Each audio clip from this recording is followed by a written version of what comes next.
401। नामदान का उद्देश्य जिज्ञासु को शब्द से जोड़ना है। यह आंतरिक दिव्य धुन तो अभी भी हर मनुष्य के अंतर में गूंज रही है, परंतु जब तक वह अंदर एक खास मंजिल तक नहीं पहुंचता, उसे इसका पता नहीं चलता। संत और सतगुरु शब्द के साथ जुड़े होते हैं, वास्तव में वे स्वयं देहधारी शब्द होते हैं। इसलिए अधिकारी शिष्य को वे शब्द के साथ जोड़ सकते हैं। यह कलाम, धुन या शब्द का अभ्यास हमारे सांसारिक बंधनों को तोड़ देता है और हमें ऊंचे रूहानी लोकों से जोड़ देता है। धीरे धीरे हम तरक्की करके अपना आंतरिक सफर पूरा कर लेते हैं और अपने रूहानी धाम पहुंच जाते हैं। 402। जब आप शब्द सुनने के लिए बैठें, तब सिमरन न करें, बल्कि अपनी पूरी तवज्जो को शब्द सुनने में लगाएं, ताकि वह आपको ऊपर खींच सके। हाँ, यदि आपको डर लगे या कोई शक पैदा हो या तवज्जो फैल जाए और शब्द सुनाई देना बंद हो जाए, तो उस हालत में आप सिमरन शुरू कर दें। 403। संत मत के रूहानी अभ्यास की तुलना सम्मोहन विद्या यानी हिप्नोटिज्म से नहीं की जा सकती।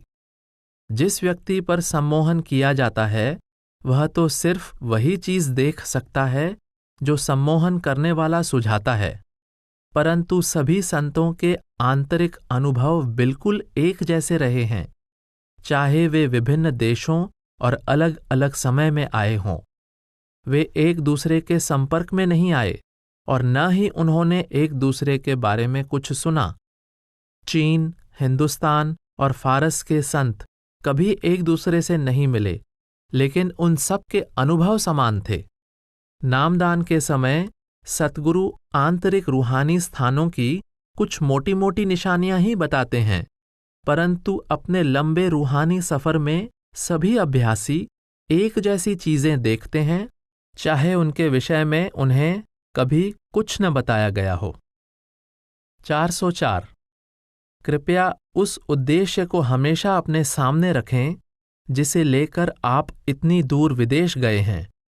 आपका आचरण ऐसा होना चाहिए कि उससे आपकी, आपके परिवार, समाज और देश की शोभा और सराहना हो। विदेश में रहने वाले हर सत्संगी की रहनी एक मिसाल होनी चाहिए। अपनी माता की जी जान से सेवा करें। पुत्र के नाते आपका यह जरूरी कर्तव्य है। इसमें कभी चूक न होने दें। 405।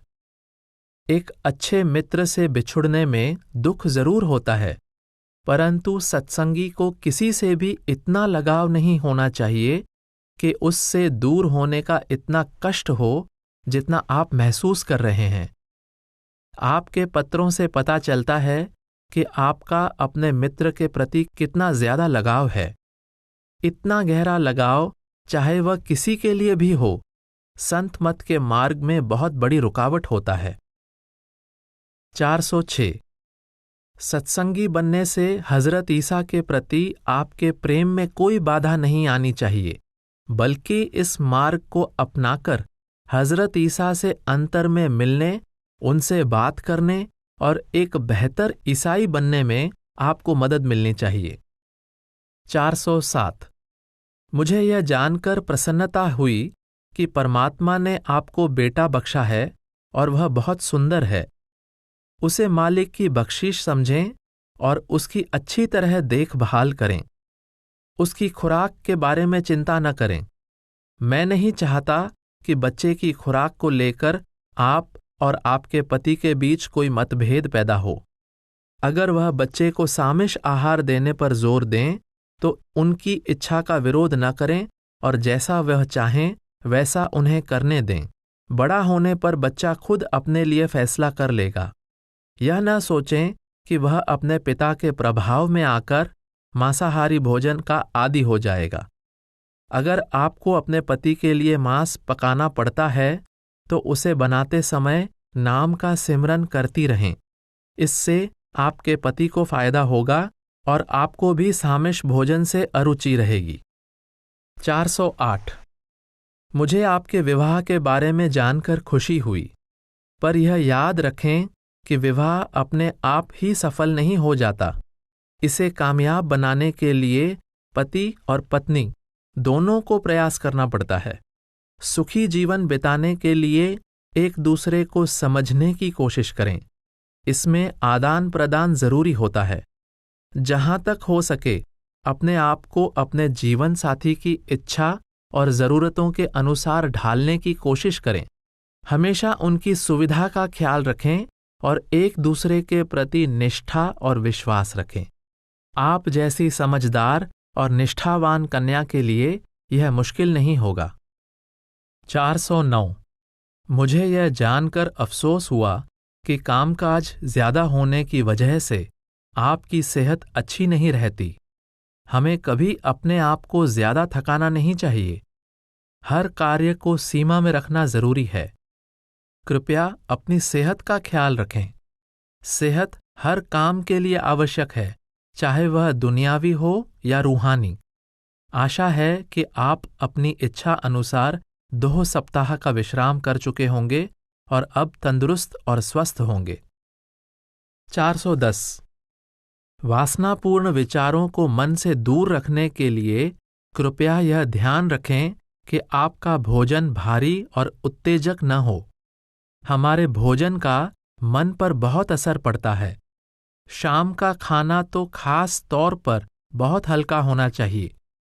जो व्यक्ति ज्यादा खाने का आदी हो और जिसे ऐसे विचार सताते हों, उसके लिए सप्ताह में 1 दिन या आधे दिन का उपवास रखना अच्छा है। अगर हल्का भोजन किया जाए और विचारों को सही दिशा में रखा जाए तो काम भावना कम हो जाएगी। कृपया अपना भजन सिमरन प्रेम और श्रद्धा के साथ करते रहें और प्रतिदिन कुछ समय संत मत की पुस्तकों के अध्ययन में लगाएं। यह अध्ययन बहुत धीरे और ध्यानपूर्वक करना चाहिए। हमेशा सिमरन करते रहने की आदत भी बना लें। 411। मुझे यह जानकर खुशी हुई कि आप अपनी समुद्री यात्रा के दौरान एक भयानक तूफान से बच गए। परमात्मा हमें अनुभव करवाता है और अपने ही ढंग से नसीहत देता है। हमें न इस जीवन से और न ही सांसारिक पदार्थों से नफरत करनी चाहिए, बल्कि उनका असली महत्व समझना चाहिए और उनके अधीन हुए बिना उनका उपयोग करना चाहिए। 412। मुझे खुशी है कि आपने अपने यहाँ सत्संग करना शुरू कर दिया है। ऐसी सत्संग मीटिंगें बहुत लाभदायक होती हैं। सत्संग कमेटी के प्रधान तथा सत्संगकर्ताओं का जीवन इतना निर्मल और पवित्र होना चाहिए कि वे दूसरों के लिए मिसाल हों। उन्हें इस बात का ख्याल रखना चाहिए कि वे ऐसा कोई काम न करें जिससे सद्गुरु या संस्था की बदनामी हो। 413।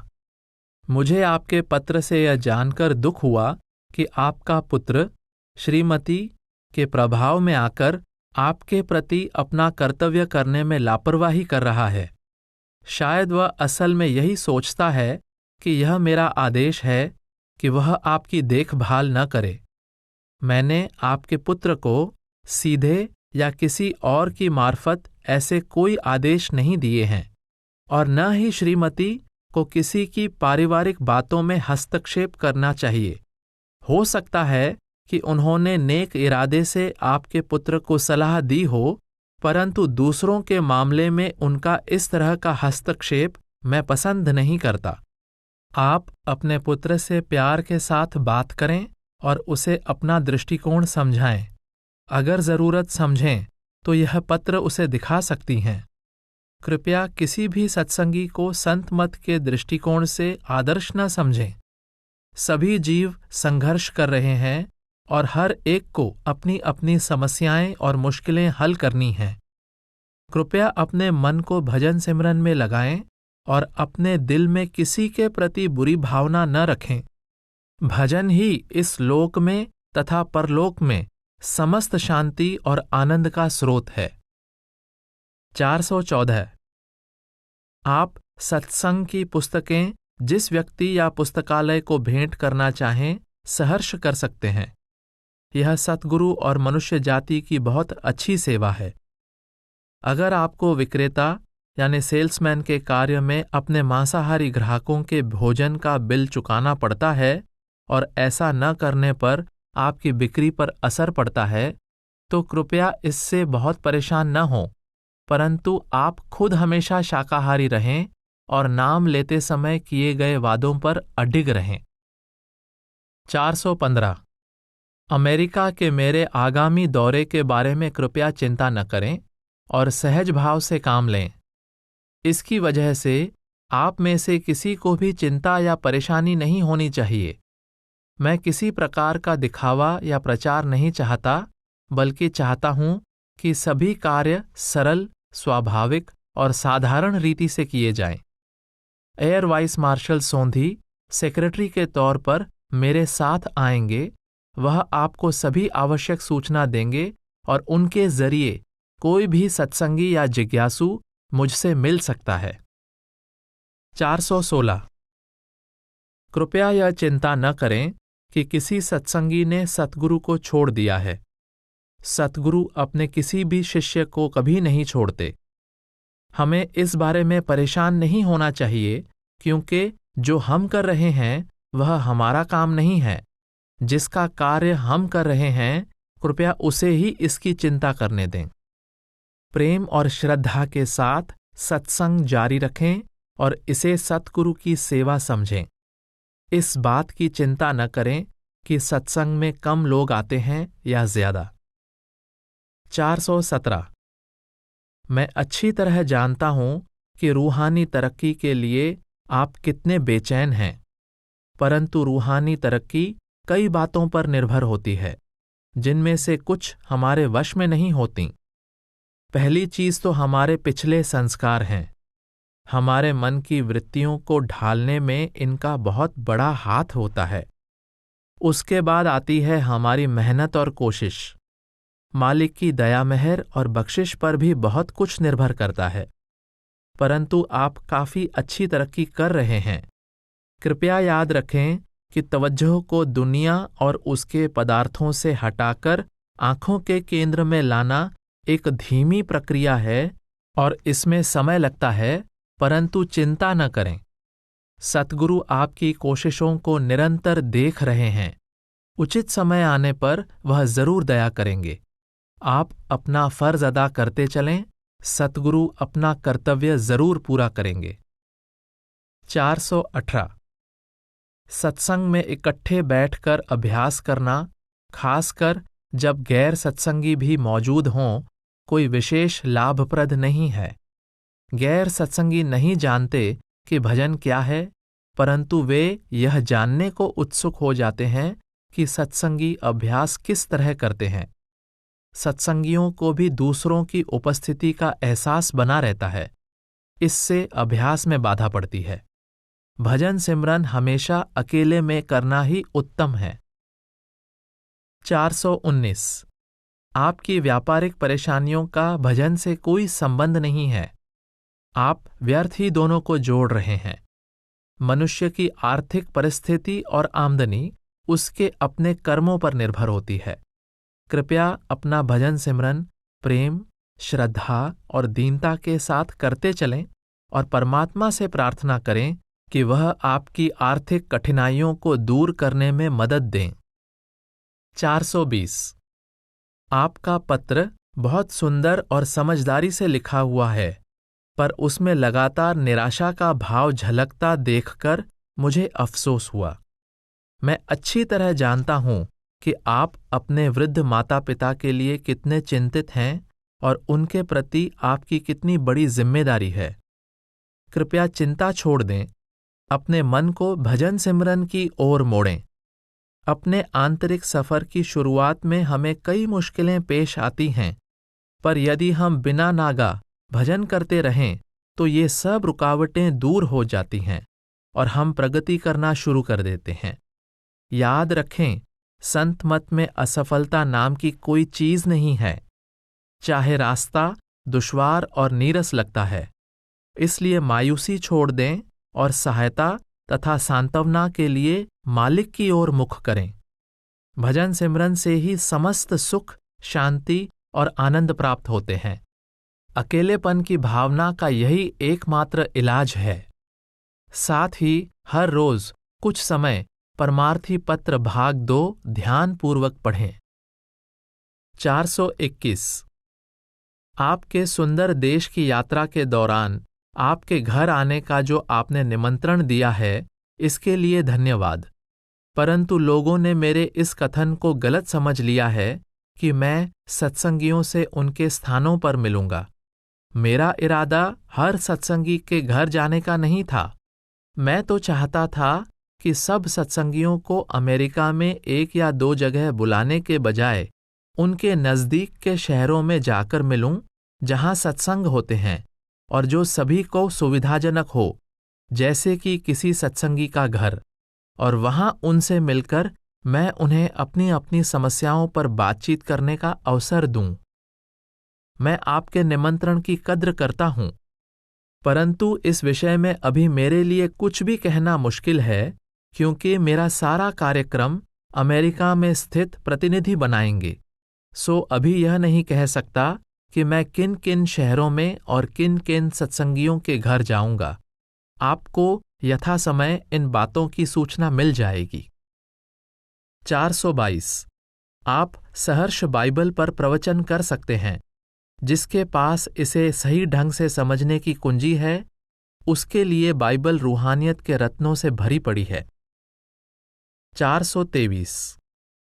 अपने स्वप्न में किसी प्रकार का अर्थ निकालने की कोशिश न करें। सपनों के बारे में चिंता व्यर्थ है। ऐसे सपन बहुत कम होते हैं जिनका कोई महत्व हो। उनकी परवाह न करना और उन्हें भुला देना ही बेहतर है।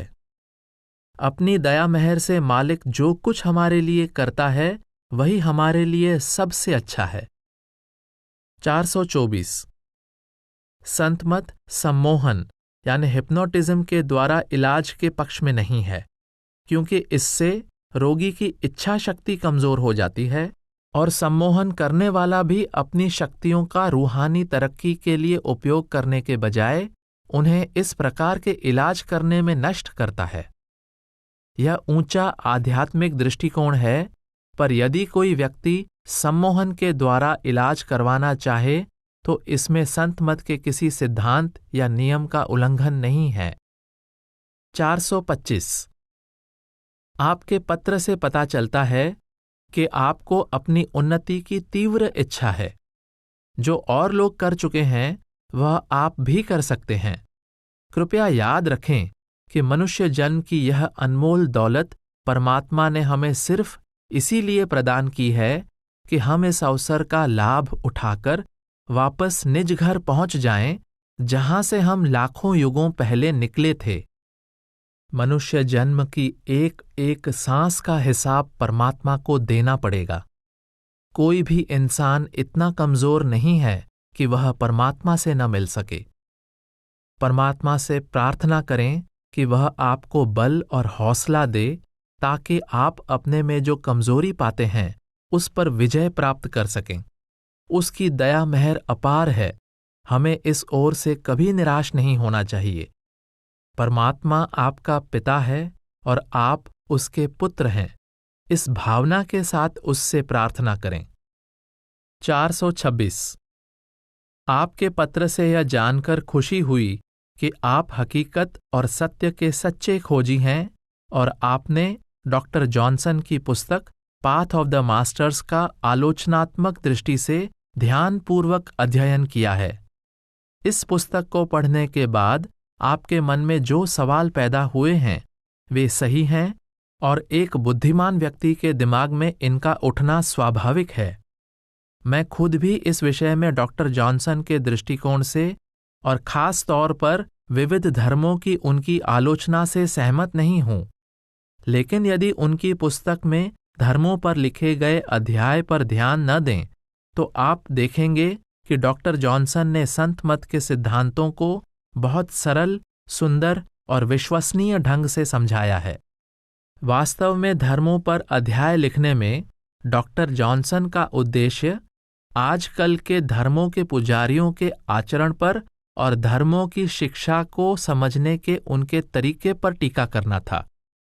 धर्मों के महान संस्थापकों के गुजरने के कुछ सदियों बाद उनकी असली शिक्षा और उनके द्वारा प्रज्वलित रूहानी ज्योति उन रीति रिवाजों और कर्मकांड के घने धुएं में खो जाती हैं, जो आज उन धर्मों के प्राण और आधार ही बन चुके हैं। जो सच्चाई और रूहानियत कभी इन धर्मों की बुनियाद थी, उसका स्थान रूढ़िवाद और कट्टरता ले लेते हैं।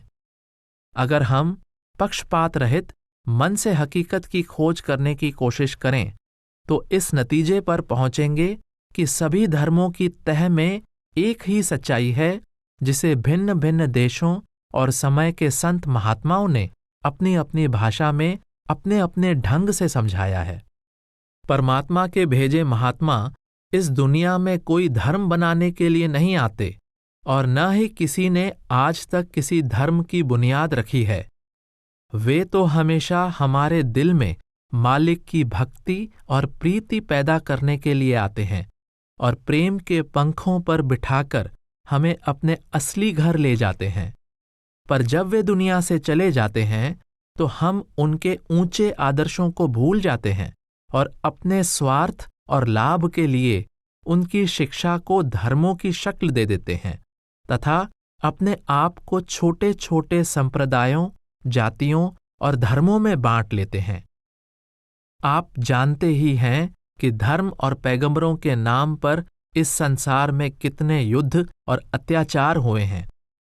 अगर हम आज के किसी भी धर्म के आरंभिक इतिहास की खोज करें तो हमें यह मानना पड़ेगा कि उनका आरंभ इसी प्रकार हुआ है। राजनीतिज्ञ और पुजारी वर्ग अपनी स्वार्थ पूर्ति के लिए धर्म के नाम पर लोगों का हमेशा शोषण करते आए हैं और इनकी वजह से धर्म सिर्फ रूढ़ियों, संगठनों और रीति रिवाजों तक ही सीमित रह गए हैं। संत मत पर काफी साहित्य उपलब्ध है। कृपया इस विज्ञान का ध्यानपूर्वक और गहराई से अध्ययन करने की कोशिश करें। संत मत की शिक्षा का आधार अन्य धर्मों और विधियों की निंदा करना नहीं है। संत मत का आधार तो इसके अपने ही मूलभूत गुण हैं। आपका यह कहना सही है कि धर्म का असली उद्देश्य हमारे दिलों में प्रेम और भक्ति पैदा करना है। यह प्रीति और भक्ति ही हमें वापस ले जाकर मालिक से मिलाती है। परंतु जब तक हमारा मन दुनिया की शक्लों और पदार्थों में फंसा रहता है, तब तक परमात्मा के पवित्र प्रेम के लिए इसमें जगह नहीं है। इसके लिए हमें मन को एकाग्र करके अंतर में शब्द धुन के साथ जोड़ना पड़ता है। मन जितना ज्यादा इस मधुर दिव्य धुन में रस लेता है, उतना ही यह इंद्रियों के भोगों से उचाट होता जाता है। आंतरिक अनुभवों के रस का नशा इतना आनंददायक होता है कि इसे पाने पर दुनिया के सभी स्वाद फीके लगते हैं और इन बाहरी स्वादों की इच्छा ही समाप्त हो जाती है। तब हमारा मन परमात्मा के प्रेम से भरपूर हो जाता है। यह प्रेम ही परमात्मा की प्राप्ति का असली साधन है। मैं आपकी इस बात से सहमत नहीं हूं कि जिन महात्माओं के नाम आपने लिखे हैं उनका कोई गुरु नहीं था। असल में इतिहास के इस पहलू पर खोज नहीं की गई है। लोगों ने यह कष्ट उठाने का कभी सोचा ही नहीं। सभी सच्चे जिज्ञासुओं ने, चाहे वे किसी भी देश या समय में रहे हों, हमेशा एक जीते जागते देहधारी गुरु की जरूरत महसूस की है और आगे भी करते रहेंगे।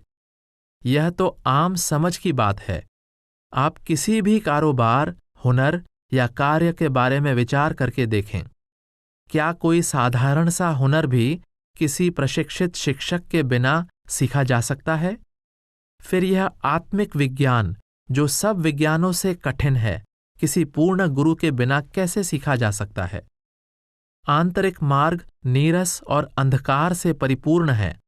सभी देशों के संत महात्माओं ने इस आंतरिक सफर के लिए मार्गदर्शक की आवश्यकता पर हमेशा जोर दिया है। शायद मनुष्य का मन गुरु लफ्ज को पसंद नहीं करता, सो संत कहते हैं कि आप उन्हें गुरु न कहें। आप उन्हें अपना भाई, मित्र या और जो चाहे समझ लें, जिससे आपके स्वाभिमान को ठेस न पहुंचे, परंतु उनके कहने के अनुसार अभ्यास करें। अंतर में प्रत्यक्ष अनुभव करने के बाद ही उनकी असली महानता को जाना जा सकता है। विभिन्न मतों के लोग यह दावा करने में गर्व का अनुभव करते हैं कि उनके धर्म, मार्ग या मत के प्रवर्तक का कोई गुरु नहीं था। वे शायद अपने धर्म संस्थापक का गौरव बढ़ाने के ख्याल से ऐसा करते हैं। उन्हें लगता है कि यह मानना कि उनके गुरु का भी कोई गुरु था, उनके गुरु की महानता को कम कर देगा। इसलिए ऐसे शिष्यों की लिखी पुस्तकें कई बार लोगों को भ्रम में डाल देती हैं। परंतु उन संतों की वाणी और रचनाएं ही इन अनुयायियों के दावों का स्पष्ट खंडन करती हैं। यह तो कुदरती कानून है कि रूहानी रास्ते पर चलने के इच्छुक को मार्गदर्शक की जरूरत होगी। कृपया संतों की शिक्षा का अच्छी तरह अध्ययन करें। आपको यकीन हो जाएगा कि इस मार्ग में गुरु की कितनी ज्यादा जरूरत है। अपने घर आने के लिए आपने जो निमंत्रण दिया है, उसके लिए मैं आभारी हूं। यह आपकी और आपकी पत्नी की मेहरबानी है, परंतु मुझे अफसोस है कि मैं आपके आतिथ्य का लाभ नहीं उठा सकूंगा। मैं एक विश्व परिक्रमा के टिकट पर यात्रा कर रहा हूं और जिन स्थानों पर मुझे जाना है वह मैं पहले ही निश्चित कर चुका हूं। फिर मेरे पास समय भी बहुत कम है। अगर आप अपने निवास स्थान के नज़दीक किसी भी केंद्र में जिसमें मेरा प्रोग्राम हो आ सकें तो मुझे बड़ी खुशी होगी। मैं आपके कृपापूर्ण निमंत्रण का बहुत आभारी हूं। कृपया अपनी पत्नी का भी मेरी ओर से शुक्रिया अदा करें। संत मत की सभी उपलब्ध पुस्तकों का अच्छी तरह अध्ययन करें। अगर कोई सवाल या संदेह हो तो मुझे सहर्ष लिख सकते हैं। इस तरह के संदेह दूर करने के लिए मैं हमेशा हाजिर हूं। इस मार्ग पर चलने का निर्णय करने से पहले अपने मन की पूरी तसल्ली कर लें। 427 आपने डॉक्टर जॉनसन की पुस्तक से उद्धरण दिया है, जिसमें लेखक ने अश्वेत लोग वाक्य का प्रयोग किया है। मेरे ख्याल से इस वाक्य का प्रयोग उन्होंने काले या अश्वेत लोगों के प्रति किसी बुरी भावना की वजह से नहीं किया है। यह तो उनके कहने का ढंग है और हमें इतनी बड़ी पुस्तक में से, जिसका झुकाव पूरी तरह से प्रेम और सद्भाव की ओर है, इक्के दुक्के वाक्यों को लेकर आलोचना नहीं करनी चाहिए। संत मत में रंग, जाति या मत के आधार पर कोई मतभेद नहीं है। यह तो विश्वव्यापी प्रेम का मार्ग है, जो पशु पक्षियों से भी प्रेम करना सिखाता है। 428 डॉक्टर जॉनसन के बारे में अपने कथन पर कृपया परेशान न हों। यह अच्छा हुआ कि इस विषय में आपकी गलत धारणाएं दूर हो गई हैं। कृपया भजन सिमरन की ओर ध्यान दें और छोटी छोटी बातों की चिंता न करें। 429 मुझे यह जानकर खुशी हुई कि आप नियमपूर्वक भजन कर रहे हैं। प्रगति धीमी होने के बारे में चिंता न करें। लगन के साथ नियम से भजन करना ज्यादा महत्वपूर्ण है। अंदर की ओर सहसा खिंचाव या सिमटाव महसूस होना कोई शारीरिक अनुभव नहीं है। भजन में ऐसे अनुभव स्वाभाविक हैं।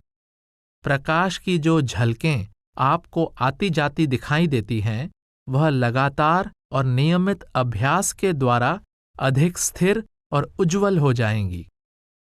430 अमेरिका के भूगोल से अच्छी तरह परिचित न होने के कारण मैं आपके द्वारा सुझाए गए प्रोग्राम के विषय में कोई राय नहीं बना सका हूं।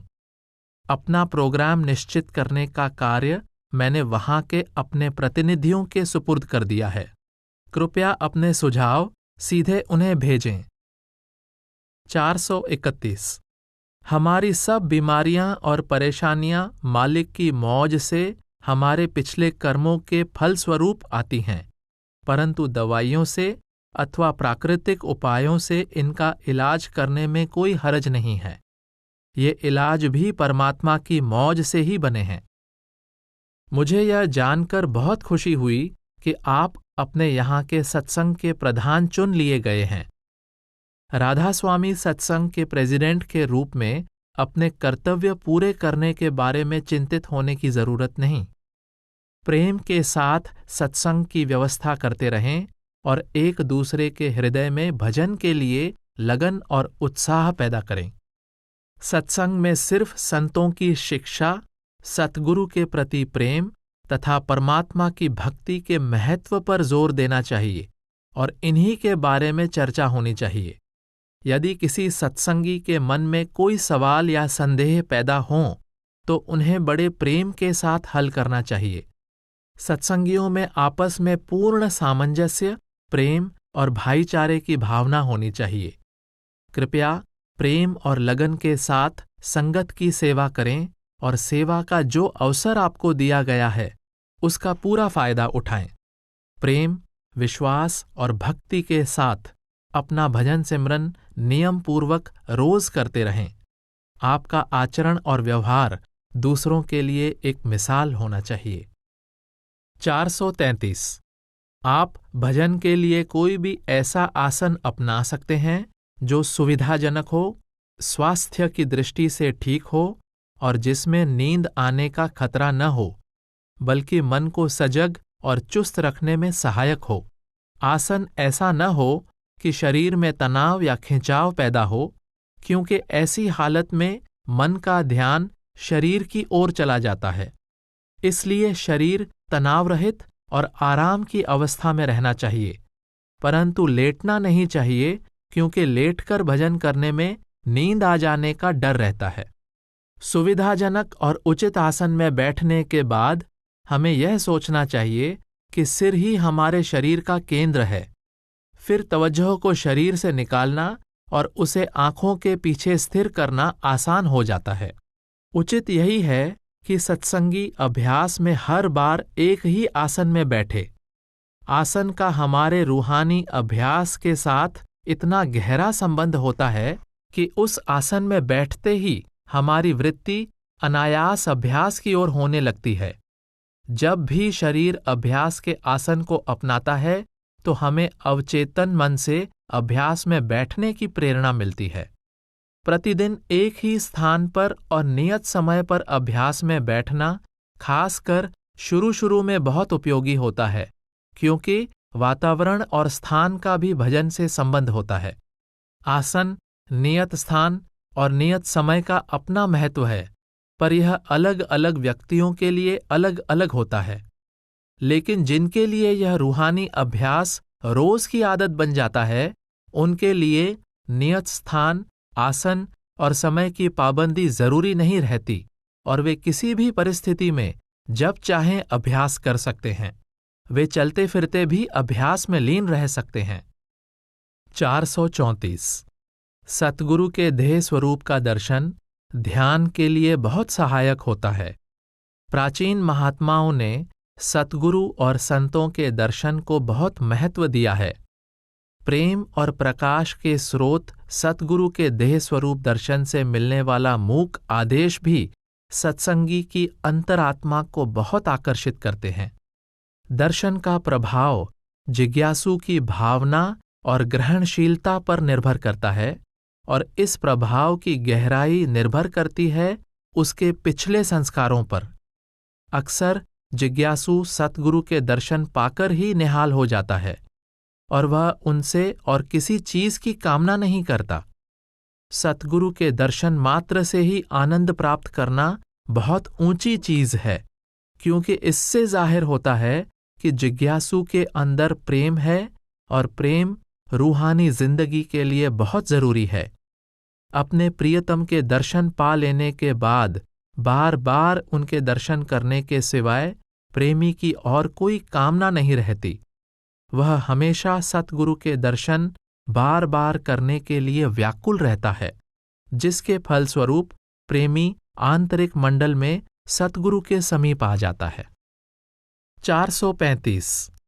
जब अपने अच्छे कर्मों की वजह से जिज्ञासु का सतगुरु से मिलाप हो जाए तो उसे चाहिए कि अपने आप को सतगुरु के हवाले कर दे और उनके आदेश का पालन करे। सतगुरु की शरण लेकर सत्संगी अपने कर्मों का भार सतगुरु पर डाल देता है। फिर भजन के द्वारा मन वश में आ जाता है तथा सत्संगी काल और माया के दायरे को पार कर लेता है और उसमें प्रेम जाग उठता है। सतगुरु और शिष्य का संबंध एक जन्म से दूसरे जन्म में जा सकता है। अगर जीवों के उद्धार के लिए उन्हीं सतगुरु को मालिक द्वारा फिर भेजा जाता है तो वे अपने जीवों को साथ लाते हैं ताकि उनकी सहायता से वे इस मार्ग पर और प्रगति कर सकें। जिनका उनके साथ पिछले जन्म में संबंध रहा है वे अपने आप उनकी ओर खींचे चले आते हैं। ऐसे सत्संगी आम तौर पर वहीं से अभ्यास शुरू करते हैं जहां उन्होंने पिछले जन्म में छोड़ा था। कभी कभी ऐसा प्रतीत होता है कि सतगुरु कुछ खास सत्संगियों को बिना किसी विशेष अभ्यास या कुर्बानी के ही रूहानी दात बख्श देते हैं, लेकिन इस कृपा और बख्शिश का अधिकार वे अपने पिछले जन्म की कमाई के द्वारा प्राप्त कर चुके होते हैं। पिछले जन्मों में सतगुरु के प्रति उनकी प्रीति और भक्ति ने उनके और सतगुरु के बीच में एक गहरा लगाव पैदा कर दिया था। जिस प्रकार हम अपने पिछले कर्मों के फलस्वरूप सुख दुख, लाभ हानि आदि प्राप्त करते हैं, उसी प्रकार अपने ही पिछले कर्मों के द्वारा हम सतगुरु की दया मेहर को प्राप्त करते हैं। 436 भजन से भी अधिक महत्वपूर्ण है प्रेम और भक्ति। प्रेम अपने आप में पूर्ण है। बड़े से बड़े संत भी परमात्मा से और कोई कामना न करते हुए केवल उसके प्रेम में तृप्त रहे हैं। वह प्रेम प्रेम नहीं जिसमें कोई आशा या कामना हो। प्रेम में प्रेमी अपने प्रियतम से एक हो जाता है। प्रेम से बढ़कर कोई भजन नहीं, प्रेम से बड़ा कोई कानून नहीं और प्रेम से ऊंचा कोई आदर्श नहीं। प्रेम और परमात्मा एक ही हैं। भजन में मेहनत की जरूरत है, किंतु प्रेम में सब कुछ अपने आप हो जाता है। प्रेम का अर्थ है शब्द में समा जाना, अपने मूल में लीन हो जाना, अपनी हस्ती मिटा देना। प्रेम सतगुरु की दया मेहर से जागृत होता है। यह एक दुर्लभ और निराला वरदान है। 437 मुझे यह जानकर खुशी हुई कि आप संतमत को अपनाना चाहते हैं। आपने शाकाहार को भी अपना लिया है तथा नियमित रूप से ध्यान करना शुरू कर दिया है। भाग्यशाली हैं वे लोग जिनके हृदय में परमात्मा अपने प्रेम की ज्योति जगा देता है और जिनका मन अपनी ओर मोड़ लेता है। संत मत की अन्य पुस्तकों का भी अच्छी तरह से अध्ययन करें, जल्दी न करें और संत मत की शिक्षा को भली प्रकार समझने के लिए पूरा समय लें। संत मत पर कुछ और पुस्तकों के नाम परमार्थी पत्र भाग 2 के अंत में दिए गए हैं। ये पुस्तकें आपको अमेरिकन प्रतिनिधियों से मिल सकती हैं। अगर आपके मन में कोई सवाल या संदेह उठें तो सहर्ष मुझे लिख सकते हैं। आपकी जिज्ञासा पूर्ति करने में मुझे हमेशा प्रसन्नता होगी। बाइबल की शिक्षा वही है जो संत मत की है, परंतु ईसा मसीह के द्वारा अपनाए गए रूहानी मार्ग पर अभी तक बहुत कम खोज की गई है। वास्तव में सभी संतों की शिक्षा, चाहे वे किसी भी समय, देश या धर्म में क्यों न आए हों, हमेशा एक ही रही है। उनके जाने के बाद उनके शिष्य कर्मकांड तथा रीति रिवाजों के जाल में फंस जाते हैं और उनकी असली शिक्षा और रूहानी सच्चाई संस्थाओं, संगठनों, गिरजाघरों और रूढ़ियों के बादलों और धुंध में खो जाती है। इसके फलस्वरूप धर्मांधता, अत्याचार, गुटबंदी और लड़ाई झगड़े शुरू हो जाते हैं। यदि हम निष्पक्ष मन से किसी भी धर्म की शिक्षा का अध्ययन करें तो हम पाएंगे कि सभी धर्मों की बुनियाद में एक ही हकीकत और रूहानियत मौजूद है। जब किसी धर्म की असली शिक्षा को हम अच्छी तरह से समझ लेते हैं तो हमारा मन अपने आप पुजारियों के रूढ़िवाद, कर्मकांड तथा धार्मिक झगड़े और विवाद के दलदल से ऊपर उठ जाता है। इस बात से कोई इनकार नहीं करता कि परमात्मा एक है, उसी ने सब मनुष्यों को पैदा किया है, वह हम सब के अंदर है और उसे पाने के लिए हमें अपनी देह में ही उसकी खोज करनी पड़ेगी। तब यह कैसे हो सकता है कि उसने अपने मिलने का मार्ग ईसाइयों के लिए कोई और बनाया हो तथा हिंदुओं और मुसलमानों के लिए कोई और? मनुष्य द्वारा बनाए गए मार्ग तो भिन्न हो सकते हैं, परंतु परमात्मा द्वारा बनाया गया मार्ग नहीं। हमारे समझने और अर्थ करने में अंतर हो सकता है, परंतु जिन संत महात्माओं ने अपने अंदर जाकर परमात्मा का साक्षात्कार किया है, वे सब एक स्वर से घोषणा करते हैं कि परमात्मा की प्राप्ति का मार्ग सबके लिए एक है। राधा स्वामी मत कोई धर्म या संप्रदाय नहीं है, यह रूहानी अभ्यास का एक तरीका है जिस पर चलकर किसी भी जाति, धर्म, देश या संप्रदाय का व्यक्ति परमात्मा को पा सकता है।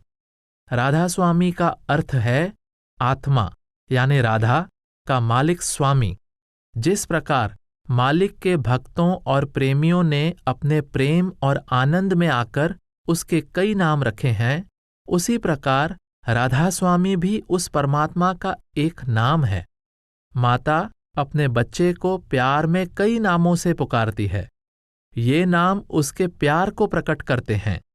इसी प्रकार परमात्मा के प्रेमियों ने उस प्रियतम को अनेक नामों से पुकारा है, ये नाम केवल उनके प्रेम को प्रकट करते हैं। बाइबल के अनुसार शुरू में वर्ड या लोगोस था, वर्ड ही परमात्मा के साथ था और वर्ड ही परमात्मा था। यह वर्ड हमारे अंदर है। जब हम परमात्मा की तलाश में पूरे गुरु के आदेश के अनुसार अपनी आत्मा को वर्ड यानी शब्द के साथ जोड़ते हैं, तो वह हमें इस संसार से निकालकर वापस परमात्मा के धाम ले जाता है। जितनी ज्यादा हमारी चेतनता शरीर से निकलती और इस वर्ड या शब्द के साथ जुड़ती है, उतना ही हमारा मन संसार के पदार्थों से विरक्त होता जाता है। इससे हमारे अंदर परमात्मा के लिए ऐसा गहरा प्रेम पैदा हो जाता है और उसके विरह की वेदना इतनी तीव्र हो जाती है कि वह हमें जल्दी ही वापस अपनी ओर खींच लेता है। हजरत ईसा ने कहा है, खटखटाओ और यह तुम्हारे लिए खोला जाएगा, ढूंढो और तुम पाओगे। जो द्वार हमें खटखटाना है वह दोनों आंखों के पीछे तीसरे तिल में है। हमारे शरीर में यह स्थान आत्मा और मन की बैठक है। आत्मा को परमात्मा के महल में प्रवेश करने के लिए इस स्थान पर खटखटाना होगा। इसी केंद्र से उतरकर हमारी सुरत या तवज्जो 9 द्वारों यानी 2 आंखें, 2 कान, 2 नाक के सुराख, मुंह और 2 नीचे के सुराख के जरिए दुनिया में फैली हुई हैं। इस फैली हुई तवज्जो को समेटकर हमें वापस आंखों के केंद्र में लाकर इसे तीसरे नेत्र में, जो मालिक के महल का द्वार है, एकाग्र करना है। हम हमेशा द्वार को बाहर से खटखटाते हैं और वह अंदर से खुलता है। जब हम तवज्जो को बाहर से समेटकर इस द्वार पर लाते हैं तो द्वार खुल जाता है और हम अपने अंदर खुदा की बादशाहत या अपने निज घर का मार्ग पा लेते हैं। इसी आंख की ओर संकेत करते हुए हजरत ईसा ने कहा है, अगर तेरी आंख एक हो जाए तो तेरा सारा शरीर प्रकाश से भर जाएगा। जब हम इस तीसरी आंख को खोलते हैं तो हम अपने को उज्ज्वल प्रकाश से परिपूर्ण उस मंडल में पाते हैं जिसमें से वर्ड यानी शब्द या दिव्य संगीत की धारा बह रही है। इस दिव्य संगीत के सहारे हमारी आत्मा अपने असली धाम पहुंच जाती है, जहां से यह असंख्य युगों पहले निकली थी। यदि आप संत मत के साहित्य का अच्छी तरह अध्ययन करने के बाद बाइबल को पढ़ेंगे तो आप देखेंगे कि ईसा मसीह की शिक्षा और संत मत में कोई फर्क नहीं है। यह खुशी की बात है कि संत मत के रूहानी अभ्यास को अपनाने के ख्याल से आपने शाकाहार शुरू कर दिया है। इस मार्ग की पूरी खोज करने और इसे अच्छी तरह समझने में अपना पूरा समय लें। अपने सवालों और संदेहों के बारे में आप सहर्ष मुझे लिख सकते हैं, जिनका उत्तर देने में मुझे खुशी होगी। 438 मांसाहार की मनाही इसलिए की गई है कि अंडे और मांस, जिसमें मछली और पक्षियों का मांस भी शामिल है, हमारी रूहानी तरक्की में बाधा डालते हैं। किसी भी जीव की जान लेने से दिल सख्त हो जाता है और कर्मों का बोझ बहुत बढ़ जाता है। जिन पक्षियों, पशुओं, मछलियों आदि को हम मारते हैं, वे मरना नहीं चाहते। जब उनका वध करने के लिए लोग उन्हें पकड़ते हैं, तो वे कितने करुण और दर्दनाक ढंग से चीखते चिल्लाते हैं। जब वे भी सुख और दुख महसूस करते हैं, तो वह दयालु परमात्मा, जो उनका भी वैसा ही पिता है जैसा कि हमारा, उन्हें बेरहमी से मारने के लिए हमसे जरूर जवाब तलब करेगा। परमात्मा के कानून में कोई बेइंसाफी नहीं है। जहां तक हजरत ईसा के मछली खाने का सवाल है, मुझे ईसाई धर्म के इतिहास का ज्यादा पता नहीं है, परंतु एक अमेरिकन मित्र ने मुझे एक बार बताया था कि बाइबल तथा ईसा मसीह का इतिहास कई भाषाओं से अनुवाद होते हुए हम तक पहुंचा है, और बाइबल हजरत ईसा के गुजरने के बहुत समय बाद लिखी गई है। इसलिए संभव है कि इसमें कई असंगत या भ्रमपूर्ण बातें आ गई हों। वे सज्जन तो यहाँ तक कहते हैं कि मूल भाषा के जिस लफ्ज का अनुवाद अंग्रेजी में मछली यानी फिश किया गया है, असल में उस लफ्ज का अर्थ है रोटी का एक तिकोना टुकड़ा। यह चाहे दुरुस्त हो या न हो, लेकिन यह निश्चित है कि किसी भी देश या समय के किसी भी सच्चे संत ने अपने शिष्यों को कभी मांस खाने की इजाजत नहीं दी। समय बीतने पर उनके अनुयायियों ने, जो केवल नाम मात्र के ही शिष्य रह गए, मना की हुई चीजें खाना तथा शराब पीनी शुरू कर दी। 439 आपकी पुत्री ने आपको ठीक ही बताया है कि मैं आलोचना का बुरा नहीं मानता, बल्कि सच्चे जिज्ञासुओं के सवालों और विचारों का स्वागत करता हूं। हमारा मार्ग तो प्रेम और सद्भावना का मार्ग है, जिसमें बुरा मानने की गुंजाइश ही नहीं है। बेजान अंडों के बारे में आपका प्रश्न संगत और उचित है। आपने यह साबित करने की कोशिश की है कि बेजान अंडे वैष्णव भोजन हैं। दरअसल परमात्मा ने अंडे जीव पैदा करने या जीव को वहन करने के लिए बनाए हैं। इसलिए हर एक अंडे में, चाहे वह सजीव हो या निर्जीव, जीवन क्षमता होती है।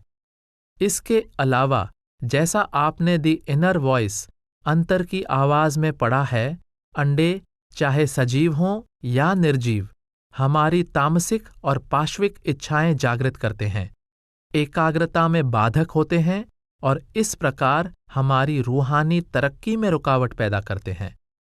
इस विषय में मैं शुरू में ही आपको यह बता देना चाहता हूं कि हम इस बात को स्वीकार करते हैं कि इस संसार में जीव पर ही निर्वाह कर सकता है। बड़ी मछली छोटी को खाती है, जंगली पशु छोटे जानवरों को खाते हैं, और छोटे जानवर कीड़े और वनस्पति को खाते हैं। कोई जीव मिट्टी या पत्थर पर निर्वाह नहीं कर सकता। इसलिए हम मानते हैं कि प्रकृति के विधान में प्राणी तभी जी सकता है जब वह अन्य प्राणी को अपना भोजन बनाए, परंतु अपने को जिंदा रखने के लिए अन्य जीवों के प्राण लेने से हमारे मन पर बुरा असर पड़ता है। यद्यपि हमारा मन अपने केंद्र आंखों के पीछे तीसरे तिल से कार्य करता है, फिर भी यह सारे शरीर में और बाहर संपूर्ण संसार में फैला हुआ है, जिसका अनुभव यह इंद्रियों के द्वारा करता है। जिन संत महात्माओं ने अभ्यास करके सच्चाई का अनुभव किया है, वे सभी बताते हैं कि आत्म साक्षात्कार तथा परमात्मा से साक्षात्कार का मार्ग हमारे अंदर है, और हमें अपनी तवज्जो को बाहर फैलने के बजाय अंदर तीसरे तिल में इकट्ठा करना चाहिए। हमारी चेतना में तवज्जो ही वह अंश है जिसे रूहानी अभ्यास के लिए हमें पूरी कोशिश के साथ दोनों भौहों के बीच थोड़ा सा ऊपर यानी तीसरे तिल पर इकट्ठा करना है। हमारे कार्यों की तरह ही भोजन का भी हमारे मन पर असर पड़ता है और इसलिए अपने स्वाभाविक केंद्र पर इकट्ठा होने की क्षमता पर भी भोजन का प्रभाव पड़ता है। एक मनुष्य की हत्या करने का हमारे मन पर एक बकरी को मारने की बनिस्बत कहीं ज्यादा बुरा और गहरा प्रभाव पड़ता है। इसी तरह हमारे मन पर एक बकरी को मारने का असर एक पेड़ से सेब तोड़ने से कहीं ज्यादा तीव्र होता है। इसलिए एक मनुष्य के हत्यारे के लिए अपने मन को एकाग्र करना उस व्यक्ति की बनिस्बत कहीं ज्यादा मुश्किल होगा जिसने बकरी का वध किया है, और बकरी को मारने वाले को अपने मन को एकाग्र करना पेड़ से सेब तोड़ने वाले से कहीं ज्यादा कठिन होगा। इसका कारण यह है कि मनुष्य, बकरी और पेड़ के जीवन में चेतना का स्तर अलग अलग है। इसलिए उनमें से हर एक के प्राण लेने का मन पर ज्यादा या कम असर होता है, और उसी प्रकार रूहानी अभ्यास में मन की एकाग्रता प्राप्ति में ज्यादा या कम रुकावट पैदा होती है। जो खुराक हम खाते हैं उसमें भी किसी न किसी स्तर के जीवन का नाश होता है।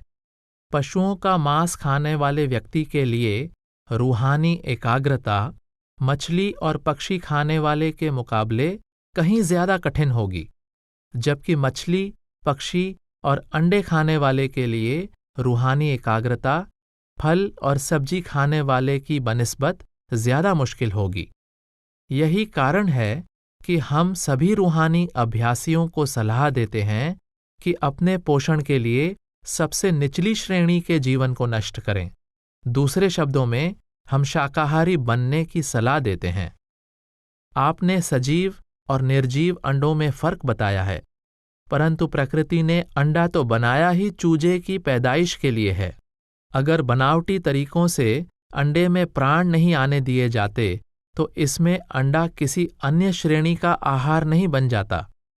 आप कहते हैं कि ऐसे अंडों में जीवन नहीं होता। इस प्रकार तो आप यह भी कहेंगे कि वध की जा चुकी बकरी में भी जान नहीं है और स्टोर में बिक्री के लिए रखा हुआ मुर्गा भी निर्जीव है। सवाल ये नहीं है कि जिस समय आप किसी चीज को खाते हैं उस समय उसमें जान है या नहीं, बल्कि सवाल तो यह है कि उस चीज को परमात्मा ने जीवन धारण करने के लिए बनाया था या नहीं, और उस वस्तु के जीवन का स्तर या श्रेणी क्या है। कुदरत के कानून काफी स्पष्ट हैं, और जो इतने स्पष्ट नहीं हैं वे मनुष्य के प्रयास से स्पष्ट होते जा रहे हैं। और यह समझना बहुत मुश्किल नहीं होना चाहिए कि प्रकृति ने अंडे को भी उसी तरह जीवन धारण करने का माध्यम बनाया है जिस तरह मुर्गी को। इसलिए मेरी यही सलाह है कि अंडे चाहे सजीव हों या निर्जीव, जीवन को वहन करने के साधन हैं और उत्तेजक आहार भी हैं। इसलिए उनसे परहेज करना चाहिए ताकि हम एकाग्रता तथा परमात्मा की प्राप्ति के लिए सफलतापूर्वक अभ्यास कर सकें। आपने लिखा है कि पूर्व के लोग खुदी या अहम को नष्ट करके आत्म साक्षात्कार करना पसंद करते हैं, खुदी को बुलंद या विकसित करके नहीं। मैं तो यही कहूंगा कि ये दोनों बातें परस्पर विरोधी नहीं हैं। असल में मनुष्य अपनी सच्ची रूहानी हस्ती को तभी पहचानता है जब उसके अहम द्वारा निर्मित झूठी दीवार ढह जाती है। 440। आपने परमार्थी पत्र भाग 2 के पत्र क्रमांक 83 के इस कथन पर सवाल पूछा है, 5 मिनट अभ्यास करना भी काफी है। इस कथन का यह अर्थ नहीं कि रोज केवल 5 मिनट अभ्यास किया जाए। कभी कभी सत्संगी सोचते हैं कि अगर वे किसी दिन पूरा समय नहीं बैठ सकते तो उन्हें अभ्यास में बैठना ही नहीं चाहिए। कुछ ऐसे सत्संगी भी हैं जो शुरू में पूरे 2.5 घंटे बैठ नहीं पाते और सद्गुरु को पता है कि अगर उन्हें पूरे 2.5 घंटे बैठने को कहा गया तो वे बिल्कुल ही नहीं बैठेंगे। सो वे उन्हें एक बार में 5 मिनट, 15 मिनट या आधा घंटा बैठने की इजाज़त देते हैं ताकि उन्हें रोज बिना नागा भजन में बैठने की आदत पड़ जाए। तात्पर्य तो यह है कि रोज भजन में बैठने की आदत में नागा न हो। फिर जब उनकी आदत पक्की हो जाए तो उन्हें चाहिए कि भजन के समय को धीरे धीरे बढ़ाकर पूरे 2.5 घंटे तक ले आएं। 441। आपने पूछा है कि क्या ईसा मसीह शाकाहारी थे? आपके इस प्रश्न का सबसे अच्छा उत्तर सेंट जॉन की इसीन गाथा से कुछ उद्धरण देना होगा जो कुछ सत्संगियों ने मुझे भेजी है। ये हजरत ईसा के वचनों का मूल आरेमिक भाषा से सीधे और सही अनुवाद माने जाते हैं।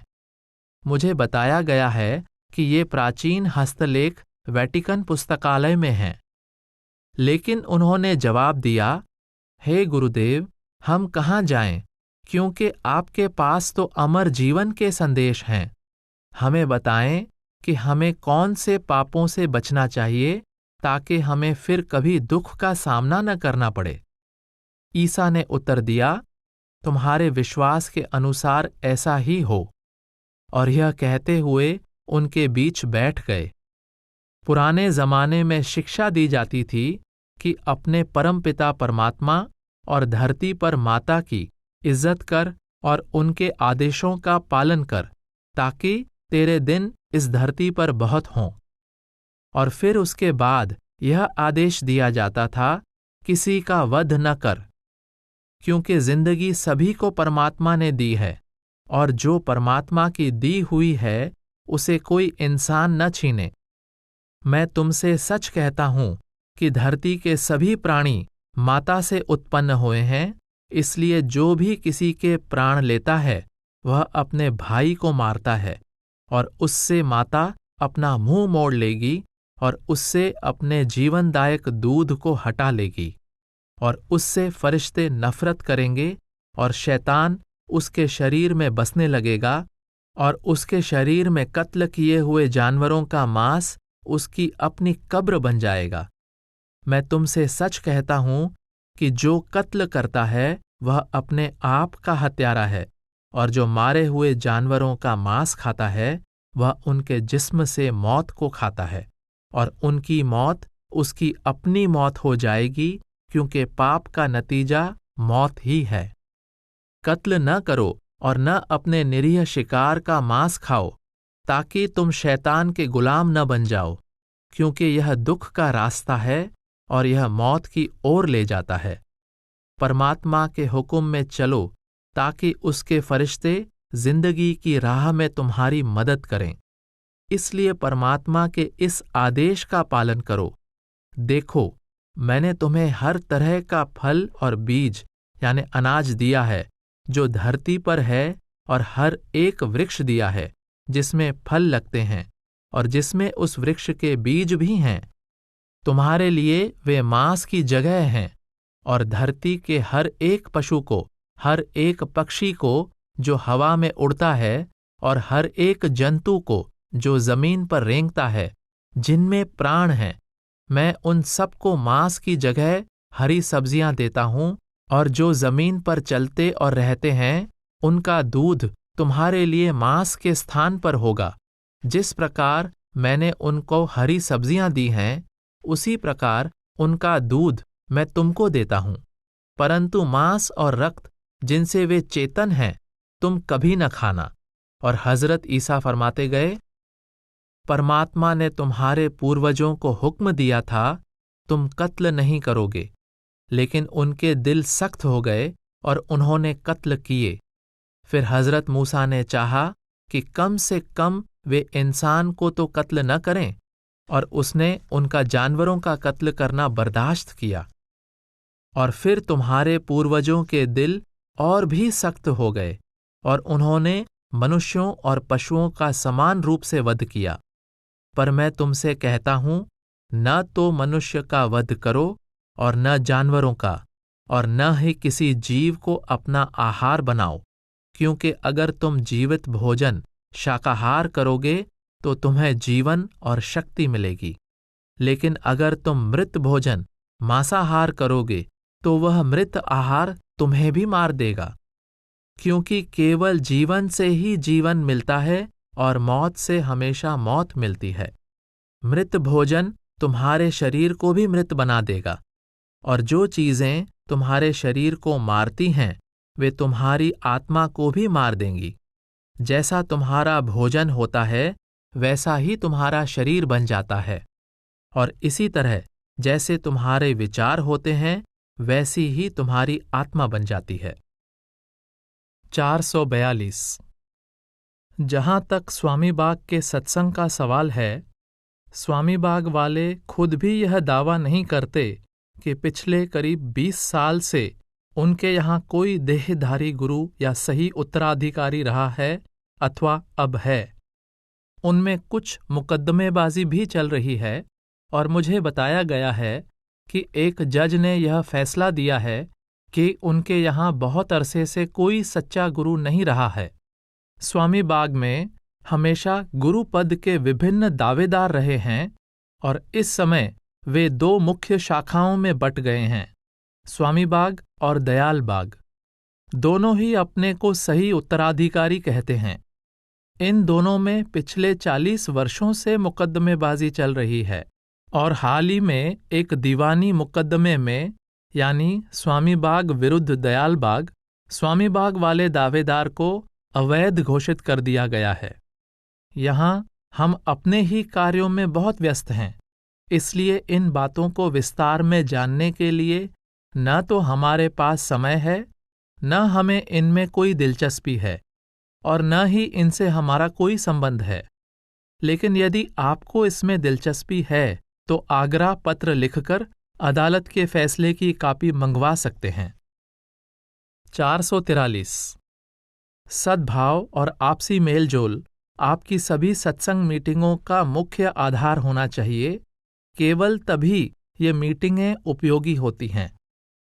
सत्संगियों में आपस में इतना प्रेम और सद्भाव और एक दूसरे की मदद करने की इतनी गहरी भावना होनी चाहिए कि जब कोई नया सत्संगी या जिज्ञासु आपके सत्संग में आए तो उसे स्पष्ट रूप से पता चल जाए कि ये गुण हमारे सत्संग की खास विशेषता हैं, और यही हमारी सत्संग सभाओं और अन्य सभाओं में, जिनमें वह पहले जाता रहा हो, अंतर है। हमें प्रेम तथा नेक आचरण की मिसाल बनकर लोगों के दिलों को जीतना है, इसलिए एक दूसरे पर हुक्म चलाने का सवाल ही नहीं उठता। संत मत में तो सिर्फ प्रेम और प्यार है।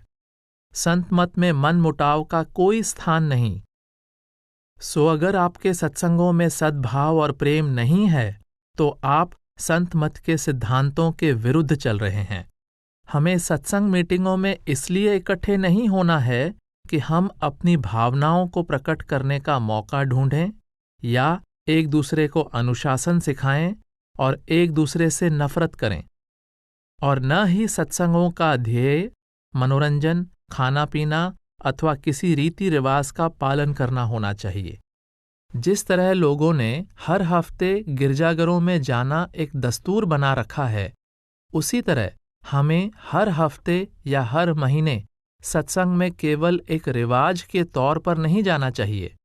हमें तो परमात्मा की प्रीति और भक्ति के साथ सत्संग में जाना चाहिए और इस दिशा में एक दूसरे की सच्चे दिल से सहायता करने की कोशिश करनी चाहिए। और सहायता करने का सबसे अच्छा तरीका है अपने आप को संत मत की नेक रहनी की एक मिसाल बनाना, न कि दूसरों पर रोब डालकर सत्संग में मतभेद पैदा करना, जिससे लोग शायद सत्संग से ही विमुख हो जाएं। जिन मीटिंगों में केवल गीत गाना, परस्पर बहस करना, खाना पीना आदि होता है, वहां जाने के बजाय अपने घर में बैठकर भजन करना कहीं बेहतर है।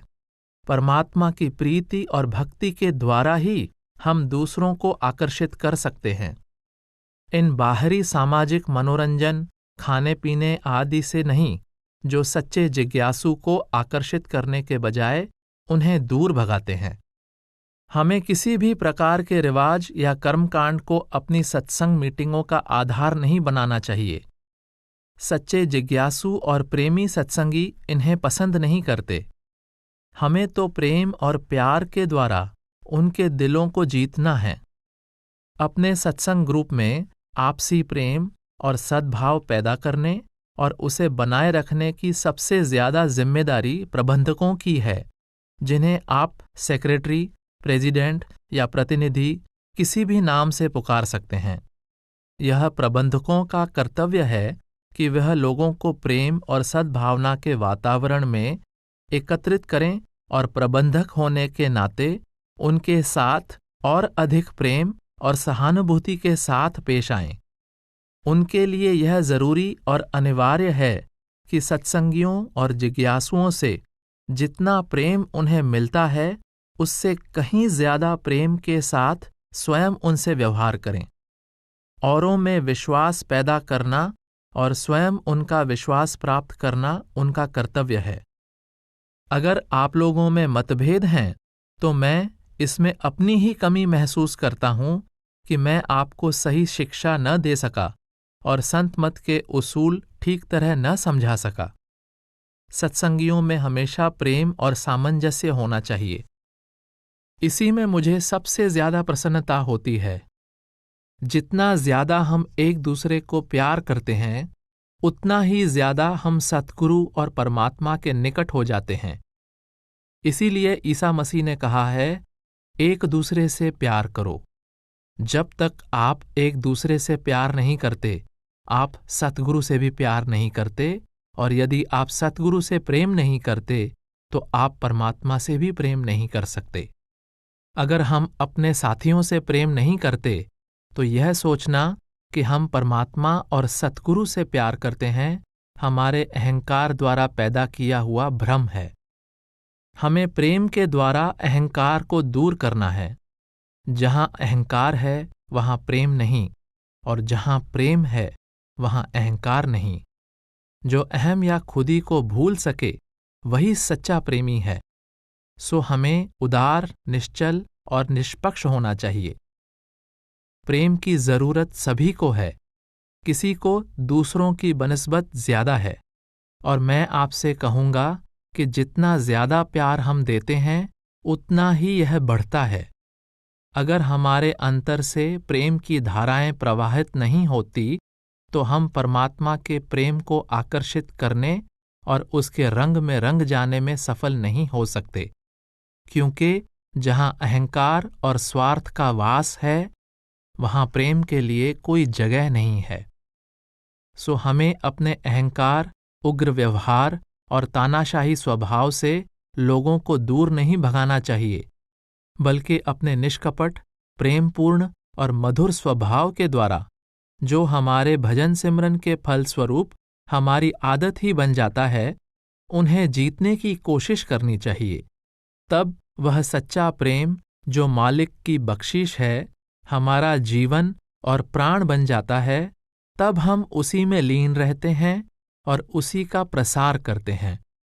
हमें अपने अहंकार से लोगों को भयभीत नहीं करना है, बल्कि प्रेम से उन्हें जीतना है। नसीहत से मिसाल बेहतर है, उपदेश से उदाहरण अच्छा है। 444।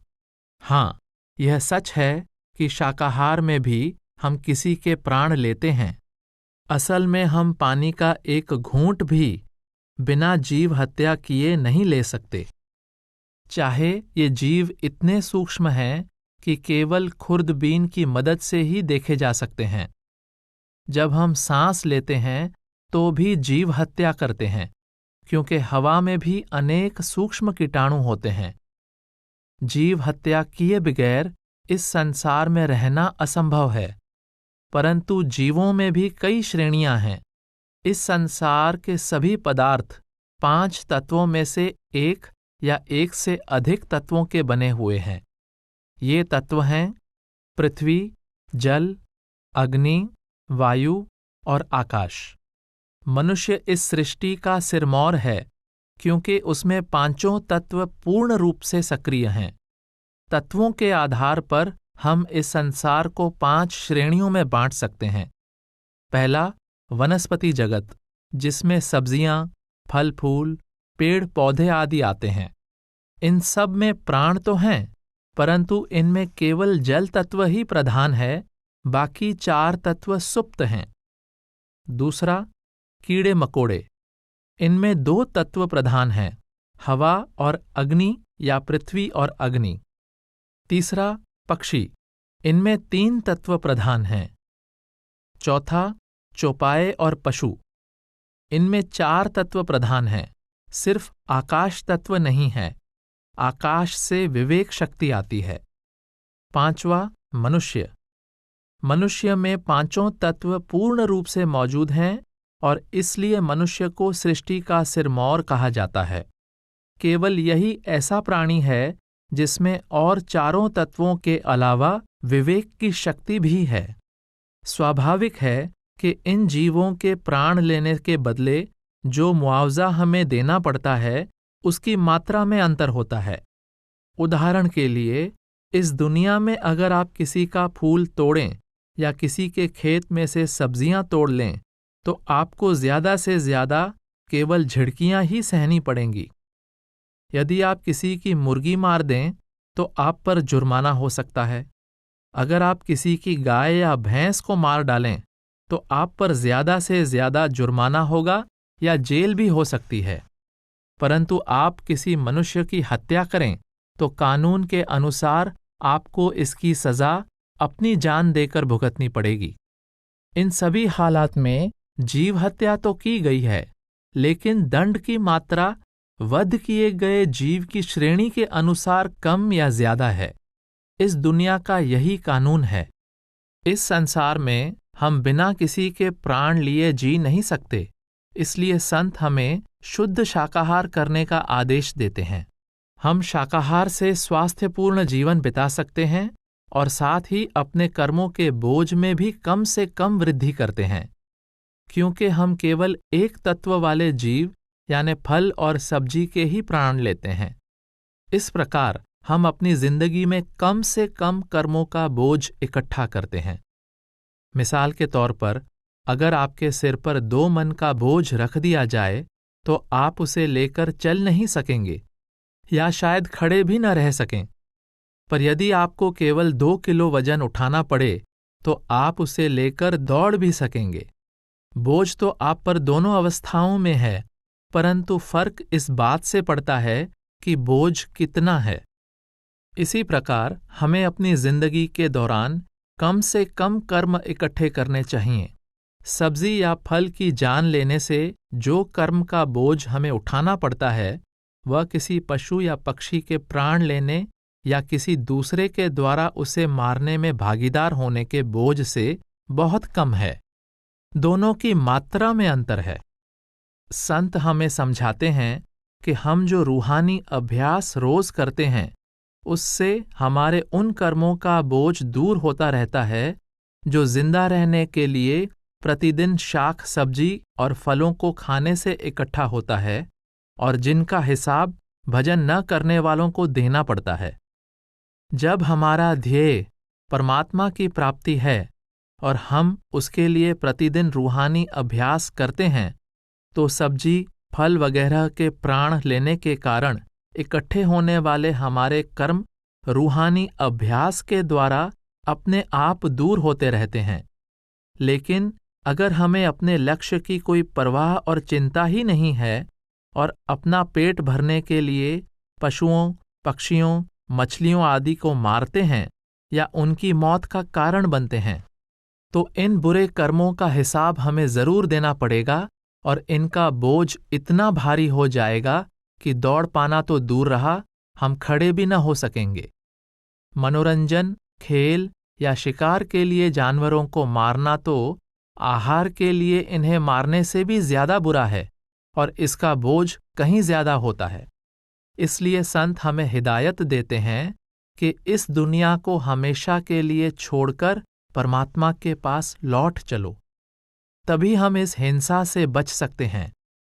अगर हम यहाँ किसी को मारते हैं तो कुदरती है कि हम भी मारे जाएंगे। सो हमें सलाह दी जाती है कि हम शाकाहारी रहकर कम से कम कर्मों को इकट्ठा करें।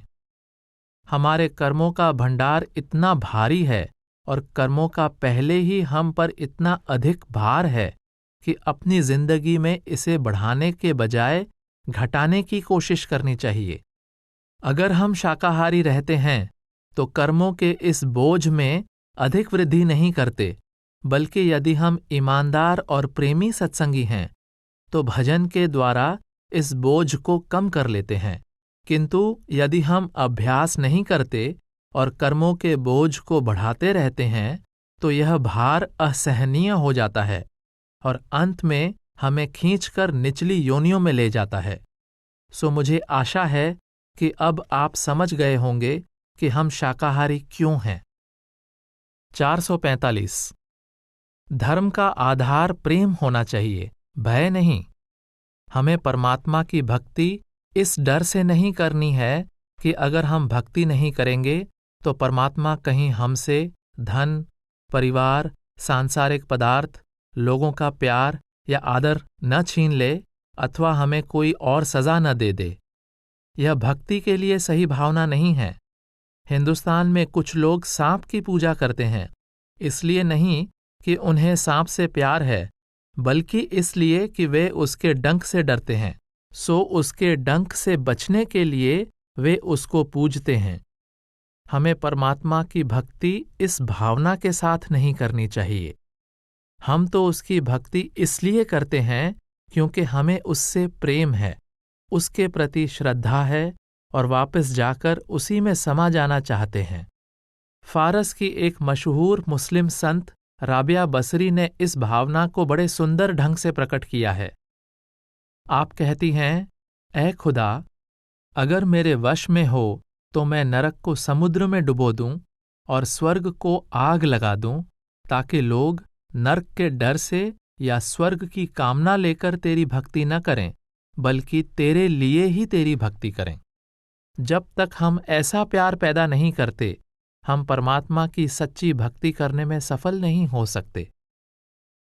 यह तो स्वाभाविक है कि हमें हमेशा डर लगता है कि परमात्मा हमसे कहीं नाराज न हो जाए, परंतु डर में और परमात्मा की नाराजगी के डर में अंतर है। परमात्मा की नाराजगी से डरने का आधार प्रेम है, सजा का डर नहीं। मिसाल के तौर पर, जब हम किसी से प्यार करते हैं तो हमेशा इस बात का ख्याल रहता है कि हमारे किसी कार्य के करने या न करने से वह नाराज न हो जाए, और हम सदैव वही करना चाहते हैं जो उसे पसंद हो। सो अगर हमारे अंदर सच्चा प्यार है तो साथ ही अपने प्रियतम की नाराजगी का डर भी जरूर होगा। परंतु जैसा कि ऊपर कहा जा चुका है, प्रियतम के अप्रसन्न होने के डर और सजा के डर में फर्क है। गुरु अमरदास साहब ने इस बात को बड़े सुंदर ढंग से समझाया है। कामण गुणवंती हर पाए, पै पाए सिगार बनाए। अर्थात एक नेक और सच्चरित्र पत्नी अपने आप को भय और भाव यानी प्रेम रूपी गहनों से सजाकर पति को प्रसन्न करती है। यहाँ पत्नी से तात्पर्य है आत्मा और पति से तात्पर्य है परमात्मा। इस प्रकार गुरु अमरदास साहब के कथन का असली अर्थ है, जो आत्मा परमात्मा के प्रति भय और भाव यानी प्रेम के अलंकारों से अपना श्रृंगार करती है, वही उसे सबसे ज्यादा अच्छी लगती है, वही उस परमात्मा को प्रसन्न करती है। हम अपने प्रियतम को प्रसन्न करने के लिए वस्त्राभूषण पहनते और साज श्रृंगार करते हैं। इसी प्रकार यदि आत्मा परमात्मा की अप्रसन्नता के डर की भावना से अपने आप को संवारती है और हमेशा यही चाहती है कि वह केवल वही करे जो मालिक को भाए, तो परमात्मा भी उससे प्रसन्न होता है। इसलिए हमें सच्चे प्रेम से प्रेरित होकर परमात्मा की भक्ति करनी चाहिए, किसी सजा के डर से नहीं। आत्मा परमात्मा की अंश है, इसलिए जब तक वह वापस जाकर परमात्मा में समा नहीं जाती, तब तक वह सच्ची शांति और आनंद प्राप्त नहीं कर सकती। इसलिए हम सब कभी न कभी वियोग और अकेलेपन का अनुभव करते हैं। देर सवेर हर एक को कुछ कुछ ऐसा महसूस होता है कि उसका यहाँ कोई नहीं है और उसे सूनेपन का अनुभव होता है। मनुष्य यह सोचकर व्यर्थ अपने आप को धोखा देता है कि अमुक व्यक्ति या पदार्थ उसका अपना है। यह सूनेपन की भावना हर जिज्ञासु के जीवन में आती है। वास्तव में यह परमात्मा की बख्शीश है, क्योंकि ऐसे वक्त ही अपने सूनेपन की भावना को दूर करने के लिए हम परमात्मा की ओर मुंह मोड़ते हैं। अगर ऐसे समय में हमें अच्छी संगति, खासकर संतों की संगति मिल जाए, तो यह अकेलेपन की भावना हमें परमात्मा की भक्ति की ओर ले जाती है। लेकिन यदि हम बुरी संगति में पड़ जाएं और बुरे लोगों का साथ करना शुरू कर दें, तो इस अकेलेपन की भावना को दूर करने के लिए हम इंद्रियों के भोगों, मदिरापान और बुराइयों में फंस जाते हैं। यह अकेलेपन की भावना पूर्णतया दूर तभी होगी जब हमारी आत्मा वापस जाकर परमात्मा में लीन हो जाएगी।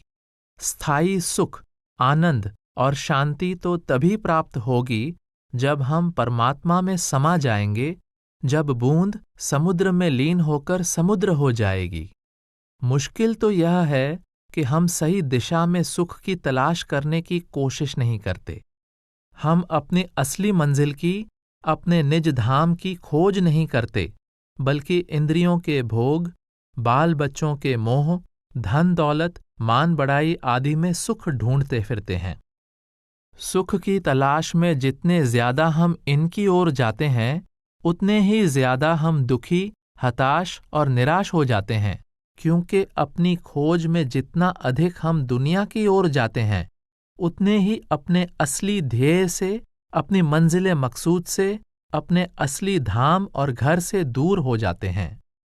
संसार के जिन सुखों के लिए हम तरसते फिरते हैं, वे सब केवल क्षणभंगुर हैं। हमें शीघ्र ही अनुभव हो जाता है कि इनसे हमें केवल निराशा, पश्चाताप और दुख ही मिलता है। अगर हम अपनी तवज्जो को परमात्मा की ओर मोड़ेंगे, जिसकी प्राप्ति हमारा असली उद्देश्य है, और यदि हम शब्द धुन से जुड़ जाएंगे, तो हम इंद्रियों के भोगों, सांसारिक पदार्थों और शक्लों के मोह और प्यार से मुक्त हो जाएंगे। तब कहीं हमें स्थायी शांति और आनंद की प्राप्ति होगी। जितने हम अपनी मंजिल और धाम के निकट पहुंचते हैं, उतने ही अधिक हम सुखी होते हैं। सो सुख को बाहर ढूंढने के बजाय हमें अपने अंतर में आनंद, शांति और चैन की खोज करनी चाहिए। हम इस संसार में अपने प्रारब्ध के अनुसार अपने अच्छे और बुरे कर्मों का हिसाब चुकाने आते हैं। इसलिए जब तक हम मनुष्य शरीर में हैं, हमें अपने कर्मों का भार उठाना ही पड़ता है। इसीलिए हम न तो हमेशा सुखी रह सकते हैं और न ही हमेशा दुखी। अगर हमारे केवल अच्छे कर्म होते तो हम स्वर्गों में बैठे होते। अगर सिर्फ बुरे कर्म होते तो नरक की आग में तपते होते। जब हमारे अच्छे और बुरे कर्म इकट्ठे होते हैं, तब हमें मनुष्य जन्म का अवसर प्राप्त होता है। यदि हम किसी देहधारी, जीते जागते पूर्ण गुरु की हिदायत के अनुसार चलें, तो इन दोनों प्रकार के कर्मों का हिसाब अपने जीवन काल में ही चुका सकते हैं। इस संसार में केवल मनुष्य जन्म में ही हम अपने कर्मों का हिसाब अदा कर सकते हैं। पूरे सद्गुरु के मार्गदर्शन से ही इसमें सफल हो सकते हैं, नहीं तो अपने पिछले कर्मों के नतीजों का भुगतान करते हुए, यानी जो हमें इस दुनिया में लाए हैं, हम अपने कर्मों के भंडार में और वृद्धि करते जाते हैं। राधा स्वामी सत्संग ब्यास की पुस्तक दिव्य प्रकाश का समापन। ऑडियो कॉपीराइट 2022, सर्वाधिकार सुरक्षित। राधा स्वामी सत्संग ब्यास।